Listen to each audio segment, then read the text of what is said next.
Okay, this is the third of 4 modules on weight bearing. Now, in the first two, we covered the general function of a skeleton, and we talked about the actual bone structure itself, and we had a little demo of a collagen matrix with the minerals in it, and we basically used this model of the string to represent the collagen, and we used flour and water basically to simulate the calcium and phosphorus, and ended up with a little representation of a bone.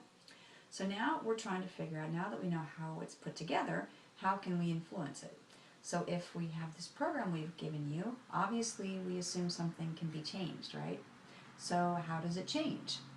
Well, if you go online, there's a lot of videos, YouTube videos and the like, that talk about the change, but a lot of them are they're full of medical terms and diagrams and things like that, and I think sometimes the general principles getting lost in the middle of that. So remember, we're kind of oversimplifying things here in this module series, so that we can hold on to some basic ideas, and then you can go back later and watch some of those videos and maybe have a better appreciation for what they're talking about. So basically what we're trying to figure out is what affects this density, how hard this thing is, right? What's the recipe? Well, there's a lot of things that do influence it. Genetics is one thing. Medications, and some medications cause problems with bone formation. We now have medications out there now that are helping with bone formation. Diet is important. Calcium, obviously, we talk about drinking calcium for strong bones and teeth. So taking calcium in your diet is important. Vitamin D, because of the hormone relationships that are involved with bone formation, becomes very important. And there's some disease processes that interfere with bone formation. But the one that we're really focusing on in this module series is weight-bearing activity. So why does weight-bearing assist with bone density? Well, the reason is that bones change when they experience stress. Now that might seem like kind of an odd concept, except for when I think of my own kids, when they're given assignments for the next couple, 3 weeks, they're pretty quiet, not a lot of activity until we get really close to that due date. And once that stress level increases, their activity increases quite a bit. So the bone is no different. When the bone feels a stress, it basically wants to respond to protect itself and to prepare for future similar stresses. So it basically says, well, this is something that apparently is happening to me. I want to make sure that the bone is built in a way that's strong enough to handle these forces. Now, if you take those stresses away, you get the opposite. The bone realizes that, wow, we really haven't been stressed in this way in a long time, and that means this material that's here is really considered kind of excess. And so the bone basically starts to take some of that away, because it feels like it doesn't need it. So basically the increased stress causes bone to create material or make material, and the decreased stress causes it to break down that material or resorb that material. So how exactly do they adapt, though? And this is what we're trying to work on with your weight-bearing activities. There is a law called Wolff's Law, and in a nutshell, what Wolff's Law says is that as a bone's form or function changes, its internal architecture will change. So what does that mean? Well, we remember that protein collagen matrix and those mineral crystals that we put together. The general makeup is controlled by 2 types of bone cells. One's called an osteoblast, and the other one is called an osteoclast.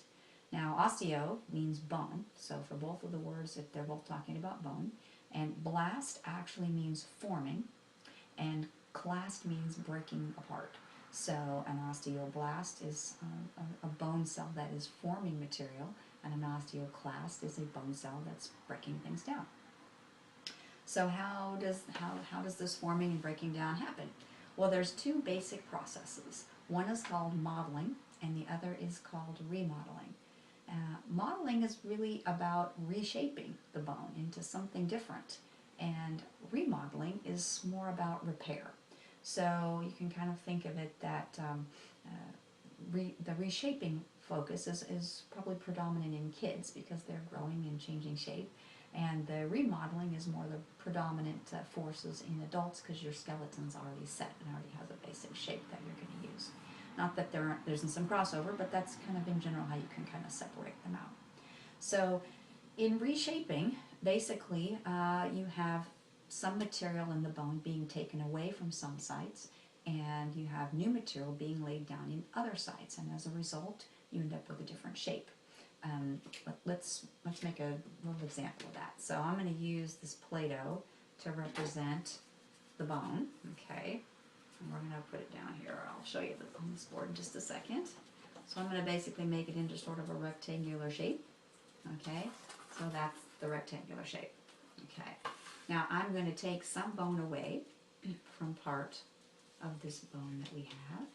Some material is now gone. So now I've taken some bone away, and now I'm going to use the red to signify new bone material. And I'm going to add bone material someplace else. So I'm going to add material here, and now what I have is a new bone shape. So I have a bone that now has material taken away from this location, and I have material that's been added towards the ends, and now I have a different looking bone than I did before. So modeling processes let us change the shape of the bone, and now I have this new material is in a location that can actually, it's brand new, it's ready to go, it's ready to be used. So then what's remodeling? Well, remodeling, remember, was more of a repair idea. So let's make a bone again. Okay, I'm going to lay this bone down next to our other one. We'll kind of make our little rectangle again. So now we have that original rectangle shape, right? And this time we're going to take some bone away, just like we did before. So we're going to take some bone away. Remember, this is the repair concept. And so this is the remodeling. And we're going to take our new bone and we're going to add it back to the same location that we took the bone material out from. So now we have a bone repair. So we've fixed this bone because it obviously had some stresses in that area, and it's come in because it knew something was happening here, and it replaced it with newer, stronger bone, right? So now we have, this is our modeling example, and this is our remodeling example. So interestingly, you can kind of see the adult skeleton kind of replaces itself about every 10 years. And the way that can happen is, as this process keeps happening, you keep changing blue for red, and eventually you would have a completely red bone here, or a new bone. So that basically lets us see how the osteoblasts and the osteoclasts, because of stresses, can make the bone shape either change, or they can repair it and make it stronger. So